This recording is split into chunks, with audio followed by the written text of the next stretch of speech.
Hey, what's up everyone? This week I'm kind of doing something a little bit different, since my brother and I, and just a lot of people in general are interested in Persona 5R and just like the conspiracy theories around it and what there is potential for. I decided to talk about it here since it's something of interest, and maybe it's something of interest of you guys too. So without further ado, let's get into it. So starting off, we have potentially 4 different versions of the game. P5R, P5M, P5B, and P5S. So P5R, as we know, is Persona 5 Royal. Not sure what P5M is or B. Nothing has really been said too much about those.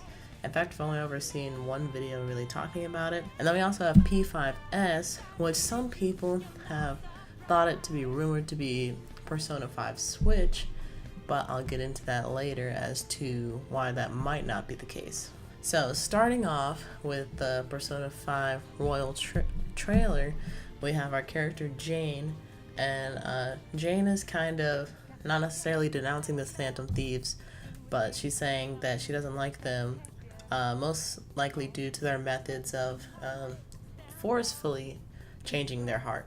So a lot of people are saying that because of this, that she's not really material for a main protagonist because she's denouncing the Phantom Thieves and she doesn't like their methods.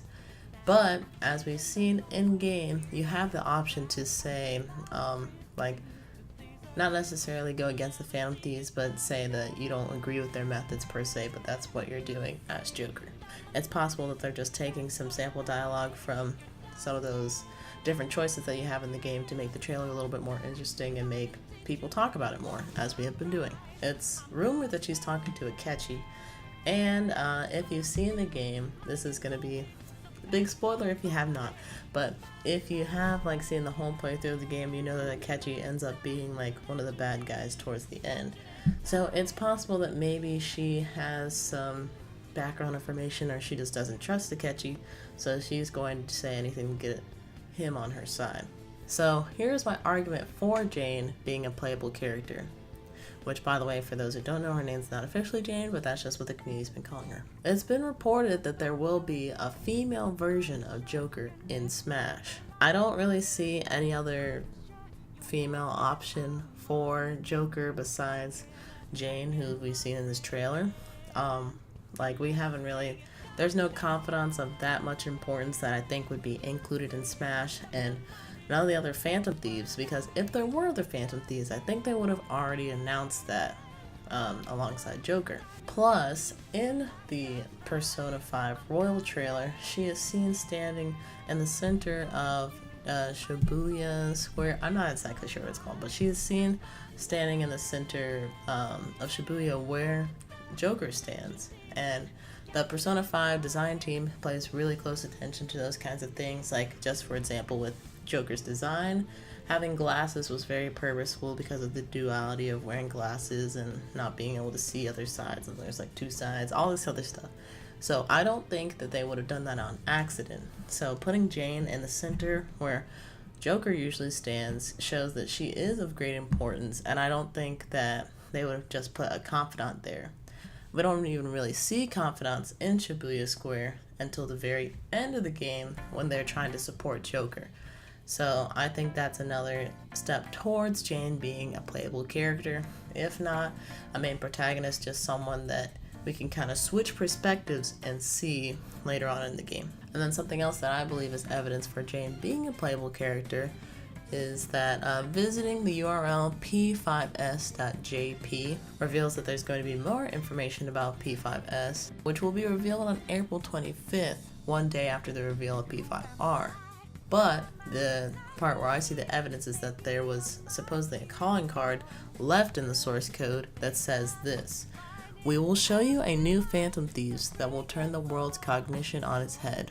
We are energized by the voices that seek satisfaction.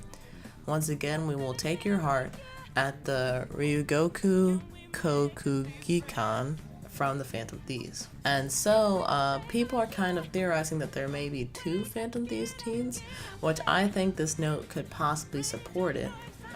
As you can see in the Persona 5 Royal trailer, Jane is a first year, while Rin Amamiya, the main character of Persona 5, is a second year. So I'm thinking that maybe there could be a Phantom Thieves Junior or a Junior Phantom Thieves team there that kind of works with the Phantom Thieves possibly after the game ends, because Jane doesn't like the idea of forcefully changing people's hearts and that they need to do it themselves. Maybe this Junior Phantom Thieves team that happens at the end of the game will kind of continue on with the work that the Phantom Thieves were doing, but in a different method. And then one of the guys that I got my information from, SHSL Blaze, he makes a ton of YouTube videos about Persona 5 and Persona 5R and just theorizing about different things. I would recommend you go check him out. But he made a video that says he believes that Persona 5R could be used as a sequel for Persona 5, which, if it is, I could see the potential of having like a Phantom Thieves Junior group emerge in that sequel. And this also complements my theory because mementos will no longer be available after the end of the game in Persona 5 due to like the collapse and everything, and Phantom Thieves break up at the end because they can't go to mementos. So it would support the idea that there could be a new group with new methods that do something that's more ethical besides changing hearts. With all that being said, any theories that we have or any kind of ideas, most of them I think will be confirmed or denied at the Persona 5 concert, which was previously 1 day and is now 2. So that shows that something big is going to happen there. Now whether they talk more on P5M and P5M and P5B, that's uncertain. In fact, there hasn't been too much information out there about those two different versions of the game, if they are to be two different versions. So I think the Persona Super Live concert will be more focused around Persona 5 Royal and Persona 5S, since there is going to be an announcement released on the 25th, but I remain hopeful to see if maybe they will talk about the other versions of the game. Now, for those that are wondering about the information for Persona 5 coming to Switch, we have a leaker on Twitter, Mr. Ohaya, who says that P5S will be releasing on the PS4 and the Switch. Which, if that is true, that does change the meaning of P5S a little bit, because it can no longer be Persona 5 Switch. It will have to be something else entirely. So there's a little bit of interest there for me just to see if it's not exclusively going to be the Switch, then what exactly will be different about that version of the game. I 100% think that there will be a version of Persona 5 coming out on Switch. Atlus has put out multiple surveys across the past couple years, I believe, asking fans about this topic, to which fans, including myself, have been asking for a Switch port. If they see that's where the money is, then they're most likely going to do it. There's also been a leak where Best Buy employees taken photos of Persona 5 being listed for $60 on their website. Twitter user Wario64 says that these pictures have been confirmed and are real based on the information on the screen, but I'm going to remain skeptical because leakers have been really good at producing fake leaks pretty much, so you can't really know anything until it's been confirmed by the company, or if there's source code. Since the PS Vita and the newest generation of the PS Vita are no longer of a lot of interest to people, I think bringing it to the Switch would help bring Persona to handheld users, and also introducing Persona to Nintendo users would help just increase awareness. When Joker was revealed to be in Smash, a lot of people didn't know what franchise he was from, or why he would be such a great pick for the game. So I think just trying to integrate more Persona into Nintendo's lineup with both 3DS and Nintendo Switch would be a big move on Atlus's part, and a big move on Nintendo's as well. So I hope you enjoyed the video. Comment down below any theories you might have on Persona 5R, Persona 5M, Persona 5B, Persona 5S.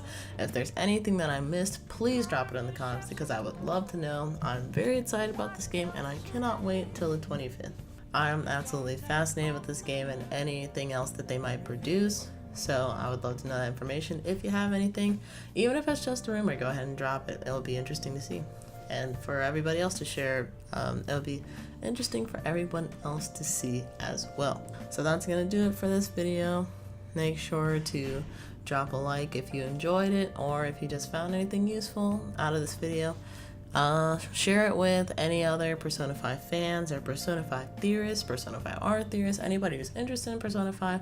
Just share it all around, so that way we can just spread the news and everybody can be super hyped about Persona 5R when it comes out, and just any other news that might appear. Also, I have social media in the description, so that way you can check out anything that I might tweet out about Persona 5, any retweets. It's most likely going to be retweets and likes from different users that I've seen that are really in depth into this kind of topic.